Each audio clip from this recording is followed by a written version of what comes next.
आजादी का अमृत महोत्सव के राष्ट्रवादी उत्सव के साथ भारत की आजादी के 75 साल पूरे होने के उपलक्ष्य में चल रहे जश्न आजादी उत्सव के हिस्से के रूप में बांदीपुरा के गुरेज में भारतीय सेना द्वारा सांस्कृतिक शो हब्बा खातूना आयोजित किया गया। ये शो भारतीय सेना द्वारा गुरेज के आवाम को एक विशेष समर्पण है ताकि उभरते कलाकारों के लिए एक मंच प्रदान किया जा सके और गुरेज की समृद्ध और दर्दशीन संस्कृति को बढ़ावा दिया जा सके।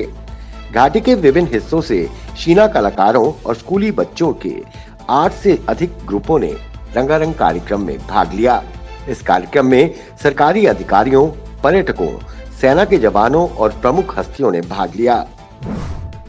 डीसी डोडा विकास शर्मा ने चल रहे कार्यों का निरीक्षण करने के अलावा अन्य मुद्दों का प्रत्यक्ष मूल्यांकन करने के लिए बाजार स्थलों सहित डोडा शहर का दौरा किया। दौरे के दौरान डीडीसी ने शहर के प्रमुख क्षेत्रों को कवर करते हुए विभिन्न नगर पालिका वार्डों का दौरा किया, जिसमें पुराना बस स्टैंड, ईदगाह मोहल्ला, अस्तान मोहल्ला, नागरी, भरत रोड, डिग्री कॉलेज व गणपत जंक्शन आदि शामिल हैं।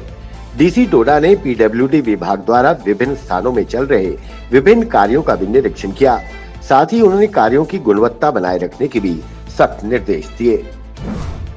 जम्मू में आजादी के अमृत महोत्सव के मद्देनजर जम्मू म्युनिसिपल कॉर्पोरेशन द्वारा स्वच्छ भारत मिशन के तहत स्वच्छ जम्मू, क्लीन जम्मू के लिए एक रन फॉर क्लीननेस का आयोजन किया गया। इस मौके पर DC Jammu Anshul Garg, mayor Chandramohan Gupta, deputy mayor Purnima Sharma ने युवाओं और लोगों के साथ रन फॉर क्लीननेस में भाग लिया। साथ ही लोगों से स्वच्छता, ग्रीन जम्मू और पॉलिथीन का इस्तेमाल न करने की भी अपील की। जम्मू कश्मीर पुलिस के डीजीपी दिलबाग सिंह ने कहा है कि प्रदेश में खलल डालने के साथ ही पाकिस्तान अब जम्मू संभाग में ओवरग्राउंड वर्करों का नेटवर्क खड़ा करने की फिराक में है। लश्कर-ए-तैयबा, जैश-ए-मोहम्मद और हिजबुल मुजाहिदीन बड़े हमले की साजिश रच रही है। वहीं उन्होंने कहा कि जमात-ए-इस्लामी और हुर्रियत कॉन्फ्रेंस का नेटवर्क अभी भी आतंकवाद की ऑक्सीजन के तौर पर काम कर रहा है। वहीं उन्होंने कहा कि आतंकवाद समर्थकों, संगठनों और तत्वों पर आने वाले दिनों में कड़ी और सख्त कार्रवाई की जाएगी। युवा मामले और खेल मंत्रालय भारत सरकार के तहत नेहरू युवा केंद्र पुंछ ने 75वें स्वतंत्रता दिवस समारोह के हिस्से के रूप में आजादी का अमृत महोत्सव के संबंध में एक मोटरसाइकिल रैली निकालकर इसका आयोजन किया। रैली में डीसी पुंछ, एसएसपी पुंछ व प्रशासन व पुलिस के आला अधिकारी मौजूद थे। इस रैली में जिला पुंछ के विभिन्न युवा मंडलों से जुड़े युवाओं ने बड़ी संख्या में भाग लिया। आजादी के अमृत महोत्सव के उत्सव के हिस्से के रूप में जिला पुलिस डोडा ने पुलिस लाइंस डोडा में डिबेट कंपटीशन का आयोजन किया, जिसमें डोडा के विभिन्न स्कूलों के बच्चों ने भाग लिया। इस मौके पर एसएसपी डोडा अब्दुल कयूम मुख्य अतिथि थे। इस मौके पर एडीसी डोडा रवि कुमार भारतीय विशिष्ट अतिथि थे। प्रतियोगिता के दौरान डोडा शहर के विभिन्न स्कूलों के 13 वक्ताओं ने भाग लिया। वहीं जीतने वाले वक्ताओं को 2000, 1500, 1000 रुपए का पुरस्कार देकर सम्मानित किया गया। प्रतियोगिता का उद्देश्य छात्रों में देशभक्ति की भावना और स्वतंत्रता के मूल्यों को जगाना था।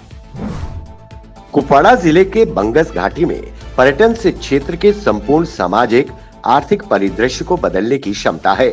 प्रशासन इस घाटी की अनछुई पर्यटन क्षमता को बढ़ावा देने के लिए मिशन मोड में काम कर रहा है।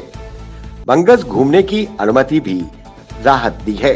ये बात उपराज्यपाल मनोज सिन्हा ने बंगस घाटी में स्वतंत्रता के 75वें वर्ष के जश्न मनाने के लिए आयोजित बंगस आवाम मेले के उद्घाटन में कही। अनुच्छेद 370 हटने के बाद जम्मू कश्मीर में बेहतर होते हालात आतंकवादी संगठनों को बर्दाश्त नहीं हो रहे हैं। जम्मू कश्मीर में आतंकी हमलों में बढ़ोतरी लाने के लिए पाक परस्त आतंकी संगठन हर दिन योजना बना रहे हैं।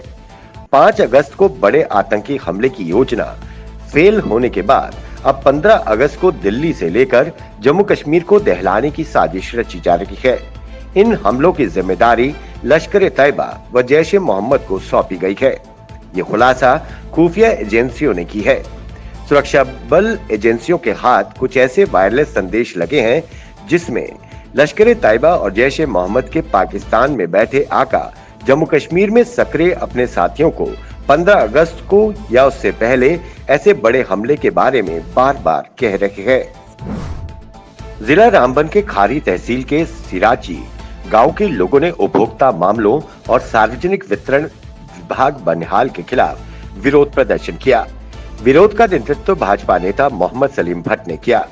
ग्रामीणों ने आरोप लगाया कि सरकार ने राशन वितरण प्रणाली को ऑनलाइन कर दिया है, लेकिन बनिहाल के सिराची गांव में नेटवर्क नहीं है, जिससे जनता को भारी परेशानी हो रही है। उन्होंने कहा कि वो पिछले 1 महीने से मासिक राशन के बिना है, क्योंकि ऑनलाइन प्रक्रिया बंद है और सिराची गांव में कोई मोबाइल नेटवर्क उपलब्ध नहीं है। उन्होंने कथित तौर पर कहा कि गांव में राशन डिब्बों होने के बावजूद कालाबाजारी में राशन मिल रहा है। उन्होंने जल्द और ऑफलाइन मोड के साथ राशन आपूर्ति की मांग रखी है।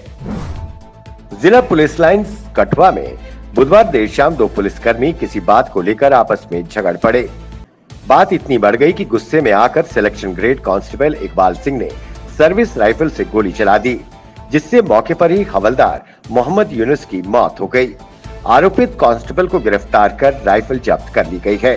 पुलिस ने मामले की जांच शुरू कर दी है। एसएसपी रमेश चंद्र कोतवाल ने बताया कि दोनों पुलिसकर्मी बैरक में ही थे। देर शाम को अचानक किसी बात को लेकर दोनों में तू-तू मैं शुरू हो गई। इसके बाद selection grade constable Iqbal Singh ने सर्विस राइफल से गोली चला दी, जिससे हवलदार मोहम्मद यूसुफ की मौत हो गई।